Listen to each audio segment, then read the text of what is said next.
अस्सलाम वालेकुम। आज हम देखेंगे एक्सप्लिसिट एंड इम्प्लिसिट फंक्शंस और उसके बाद हम देखेंगे इम्प्लिसिट डिफरेंशिएशन। देखते हैं पहले एक्सप्लिसिट और इम्प्लिसिट फंक्शन की definition. If y equal f of x is a function then y is said to be defined explicitly as a function of x. y is said to be defined explicitly as a function of x. Equation की formation अगर इस तरह की है, formation कैसी है, left side में हमारे पास y है, y की पावर 1 है और उसका कोएफिशिएंट 1 है, और राइट साइड पे x का एक एक्सप्रेशन है जो कि एक फंक्शन है। तो हम कहेंगे कि y is an explicit function of x, या फिर y is defined explicitly by x, या फिर x डिफाइंड y एक्सप्लिसिटली। और इस इक्वेशन को हम कहेंगे कि ये एक्सप्लिसिट फॉर्म में है। इस एग्जांपल है कि y equal x plus sign x। Left side पे y है, इसकी पावर 1 है, इसका कोएफिशिएंट भी 1 है, और राइट साइड पे x का एक एक्सप्रेशन है, ये फंक्शन भी है। तो इसको हम कहेंगे this is an explicit function. Equation को कहेंगे this is an explicit equation. Number 2 example है कि x square plus y minus 1 equal 0। ये अब इस फॉर्म में नहीं है, y इक्वल एफ इस फॉर्म में नहीं है, लेकिन हम इसको रीअरेंज कर सकते हैं। ठीक है, इन दोनों टर्म में से हमने y कॉमन ले लिया, तो हमारे पास आ जाएगा y into x plus 1 equal 1, और फिर इसको हम ऐसे लिख देंगे y equal 1 upon x plus 1। तो ये हमारे पास एक्सप्लिसिट फॉर्म में आ गई है। ठीक है, और ये एक फंक्शन है। ये राइट साइड पे जो एक्सप्रेशन ये फंक्शन है एक्स इक्वल -1 पे डिफाइंड नहीं, बाकी हर जगह पे डिफाइंड है। नंबर 3 देखें, the equation sin x y plus e to the power y plus x y square equal 3। जैसे हमने इस इक्वेशन में y को सब्जेक्ट बनाया था, यानी कि y को हमने यहाँ पे अलग कर लिया था, यहाँ पे हम नहीं कर सकते, ये काफी कॉम्प्लेक्स फॉर्म में इक्वेशन है, तो यहाँ पे हम y को अलग नहीं कर सकते, तो ये एक्सप्लिसिट फॉर्म में नहीं लिखी जा सकती। This equation can not be written in the form y equal f of x, so 1 is not an explicit equation, this is called an implicit equation. ठीक, इसको हम कहेंगे इम्प्लिसिट इक्वेशन। तो इम्प्लिसिट इक्वेशन की जनरलाइज फॉर्म क्या है, इस तरह से f of x y equal c, यानी कि लेफ्ट साइड पे हमारे पास एक्सप्रेशन है एक्स और वाई में, और राइट साइड पे हमारे पास सिर्फ एक कांस्टेंट है।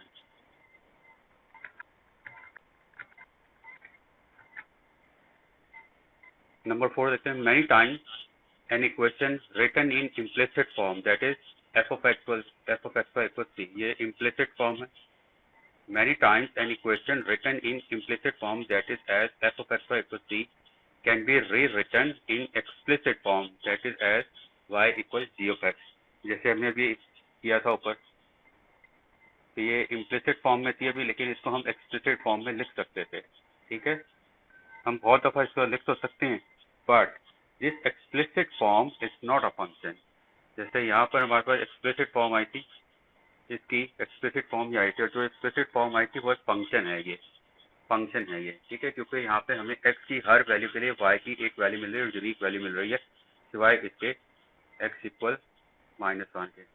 तो ये हमारे पास एक फंक्शन है, और इसकी नेचुरल डोमेन क्या है, ऑल रियल नंबर्स एक्सेप्ट -1। तो हर की x की हर एक वैल्यू के लिए हमें y की एक यूनिक वैल्यू मिल रही है, लिहाजा ये फंक्शन है। ठीक है, लेकिन कह रहे कि बहुत ऐसा भी हो सकता है कि हम इम्प्लिसिट फॉर्म को एक्सप्लिसिट फॉर्म में लिख तो ले, लेकिन जो एक्सप्लिसिट फॉर्म आएगी वो फंक्शन नहीं होगा। जैसे कि ये एक एग्जांपल है, x square plus y square equal 1, ये इम्प्लिसिट फॉर्म है, ये अभी इम्प्लिसिट फॉर्म है, x square plus y square equal 1। इसको हम रीअरेंज कर सकते हैं, पहले हम वाई स्क्वायर को इधर लेके आएंगे और ये एक्स स्क्वायर को इधर लेके आएंगे, फिर हम स्क्वायर रूट ले लेंगे, तो हमारे पास आ जाएगा y equal plus minus square root of 1 minus x square. अब ये फंक्शन है या नहीं, पहले इसको ग्राफिकली देख लेते हैं।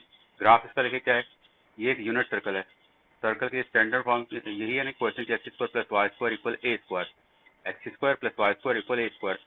तो देखिए ए यहाँ पे हमारा 1 आ जाएगा, तो ये हमारे पास सर्कल है रेडियस 1 का, सेंटर्ड एट ओरिजिन, ये सर्कल आ जाएगा। अब ये फंक्शन है या नहीं, तो इसके ऊपर वर्टिकल लाइन टेस्ट अप्लाई कर लेते हैं। ग्राफ अगर मौजूद हो फिर तो हमारे लिए देखना बहुत आसान होता है। अब अगर यहाँ पे वर्टिकल लाइन ड्रॉ की जाए, तो ये वर्टिकल लाइन ग्राफ को दो जगह पे मीट कर रही है, यहाँ पे भी कर रही है और यहाँ पे भी। तो इसका मतलब क्या है कि ये एक फंक्शन नहीं है। ठीक है, वर्टिकल लाइन टेस्ट किया था कि वर्टिकल लाइन ग्राफ को अगर एक से ज्यादा पॉइंट पे मीट कर रही है, तो इसका मतलब है कि वो फंक्शन का ग्राफ नहीं है। उसकी रीजन क्या होती है, उसकी रीजन ये होती है कि एक इनपुट के लिए दो आउटपुट आ रहे होते हैं। जैसे अगर एक इनपुट ये है, यहाँ पे ये इनपुट है, तो हमारा आउटपुट ये भी आ रहा है और हमारा आउटपुट ये भी आ रहा है। एक इनपुट के लिए दो आउटपुट अगर आ रहे हो तो फिर यूनिकनेस का इश्यू आ जाता है, लिहाजा ये हमारे पास फंक्शन नहीं है। तो ग्राफिकली हम इस तरह से बता सकते हैं, ठीक है। और वैसे अगर हम यहाँ पे x की कोई एक वैल्यू पुट करें तो हमारे पास y की दो वैल्यू आ जाएंगी। जैसे x को अगर यहाँ पे 0 पुट कर दें, x को यहाँ पे 0 पुट कर दे तो y हमारे पास आ जाएगा +-1, y आ जाएगा +-1, ये x 0 है, y 1 भी है और y -1 भी है, लिहाजा ये फंक्शन नहीं है, ठीक है। तो ये एक इम्प्लिसिट फॉर्म थी, उसे हमने एक्सप्लिसिट फॉर्म में लिख लिया है, लेकिन एक्सप्लिसिट फॉर्म में लिखने के बाद जो क्वेश्चन आई है वो फंक्शन को रिप्रेजेंट नहीं कर रही। अलबत्ता ये हो सकता है कि अगर हम इसको लिख लें y equal √1 minus x square अलग से और y equal -1 minus y equal √1 minus x square, यानी कि प्लस माइनस साइन के साथ जो एक्सप्रेशन लिखा है इससे हम दो इक्वेशन बना लें तो दोनों अपनी अपनी जगह पे एक फंक्शन है। अगर हम लेंगे y equal √1 minus x square, यानी ये माइनस यहाँ पे ना लिखें तो हमारे पास ग्राफ भी इसका ये आ जाएगा और ये फंक्शन है। और अगर हम नेगेटिव साइन के साथ कंसीडर कर लें तो ग्राफ ये आ जाएगा और ये भी अपनी जगह पे फंक्शन है, ठीक है, क्योंकि ये वर्टिकल लाइन टेस्ट को सेटिस्फाई कर रहा होगा। ये तो थे इम्प्लिसिट और एक्सप्लिसिट फंक्शन, ये याद रख लीजिएगा। एक्सप्लिसिट फॉर्म क्या है, ये y equal f of x, ठीक है, ये एक एक्सप्लिसिट इक्वेशन है। और राइट साइड पे जो एक्सप्रेशन है, अगर ये अगर हमारे पास एक फंक्शन है पूरा तो फिर हम इसको एक्सप्लिसिट फंक्शन भी कहेंगे। और इम्प्लिसिट फॉर्म ये है f of x y equal c, जिसको हम बाद का एक्सप्लिसिट फॉर्म में लिख सकते हैं और बाद का हम इसे नहीं भी लिख सकते। अब हम चलते आगे इम्प्लिसिट डिफरेंशिएशन की तरफ। Differentiating an equation f of x y equal c, यानी कि इम्प्लिसिट फॉर्म है, without writing it in explicit form is called implicit differentiation. हमारे पास अगर ये इम्प्लिसिट फॉर्म मौजूद है, इसे हम बाद का एक्सप्लिसिट फॉर्म में लिख भी सकते हैं।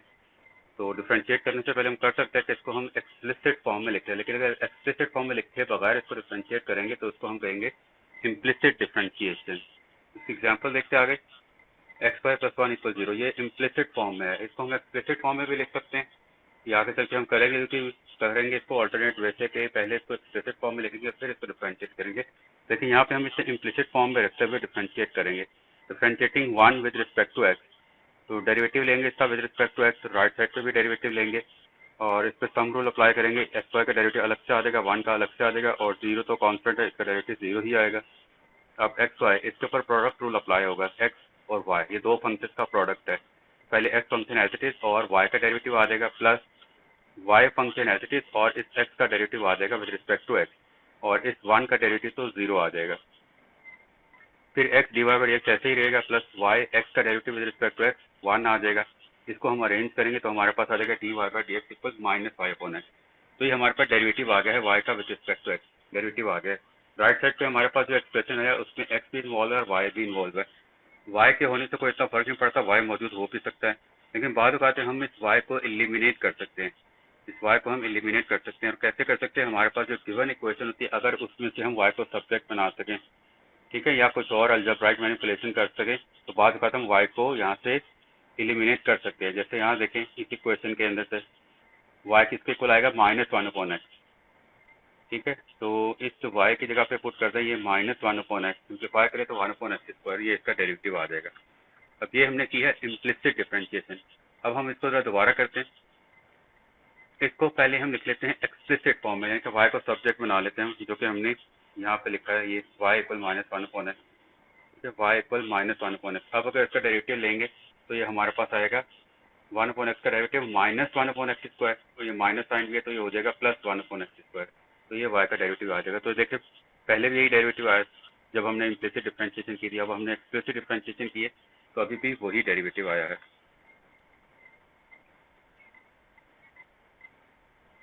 Since the equation f of x by equals c cannot always be written in explicit form, so implicit differentiation helps to find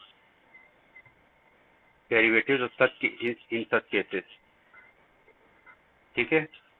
जैसे कि ये हमारे पास अगर एक्सप्रेशन है sin x y plus e to the power y plus x² equal 0, इसके हम explicit differentiation कर ही नहीं सकते क्योंकि इसको हम एक्सप्लिसिट फॉर्म में लिख ही नहीं सकते। तो हमें लास्ट बात है कि d y by d x find out करने के लिए इम्प्लिसिट डिफरेंशिएशन करनी पड़ेगी। तो हम डेरिवेटिव लेते हैं थ्रू आउट, इसका डेरिवेटिव अलग से आ जाएगा, e to the power y अलग से आ जाएगा, प्लस एक्स स्क्वायर का डेरिवेटिव अलग से आ जाएगा, राइट साइड पे 0 का डेरिवेटिव आ जाएगा। जब इसका डेरिवेटिव लेंगे, साइन फंक्शन का डेरिवेटिव आता है कॉस, तो आ जाएगा कॉस एक्स वाई, और आगे फिर एक्स वाई जो एंगल है उसका डेरिवेटिव भी आएगा, plus e to the power y, इसका डेरिवेटिव क्या आएगा, e to the power y, और फिर पावर का derivative dy by d x, और एक्स स्क्वायर का 2x आ जाएगा, 0 का डेरिवेटिव 0 आ जाएगा। कॉस एक्स वाई ऐसे लिखा रहेगा। अब हमें एक्स वाई का डेरिवेटिव भी लेना है, तो इसके ऊपर प्रोडक्ट रूल अप्लाई होगा, तो x function as it is, y का डेरिवेटिव आ जाएगा plus y as it is, और एक्स का डेरिवेटिव आ जाएगा विद रिस्पेक्ट टू एक्स, तो ये ऐसे ही रहेगा। अब हमें चाहिए d y by d x, तो जिस टर्म में d y by d x नहीं है उसको हम राइट साइड पे लिखते चले जाएंगे। जैसे ये 2x है, ये इधर आ जाएगा, माइनस टू एक्स बन जाएगा। फिर हमने यहाँ पे क्या किया, कॉस एक्स वाई इसके साथ मल्टीप्लाई हो गया, और ये वाई एक्स का डेरिवेटिव क्या आ जाएगा, 1 आ जाएगा एक्स का डेरिवेटिव, ठीक है। और कॉस एक्स वाई इसके साथ भी मल्टीप्लाई करके हमने, ये हमारे पास एज इट इज आ गया। फिर हमने देखा कि इन दो टर्म्स के अंदर d y by d x मौजूद है, इन दो टर्म्स के अंदर, तो यहाँ से हमने d y by d x common लिए, बाकी ये बच गया x cos x y, plus यहाँ से बच गया e to the power y. अब इसके अंदर भी देखें d y by d x नहीं था, तो इस टर्म को भी हम राइट साइड पे ले आए हैं, minus y cos x y. फिर उसके बाद d y by d x के साथ जो एक्सप्रेशन है, इसका ये फैक्टर ये हमने इधर ला के डिवाइड कर दिया, तो हमारे पास आ गया d y by d x, ठीक है। तो ये भी हमारे पास एक इम्प्लिसिट एक्सप्रेशन आया है, ठीक है। Derivative of y with respect to x is express implicitly, क्योंकि यहाँ पे x भी है और यहाँ पे y भी इन्वॉल्व है। तो ये थी हमारी इम्प्लिसिट डिफरेंशिएशन।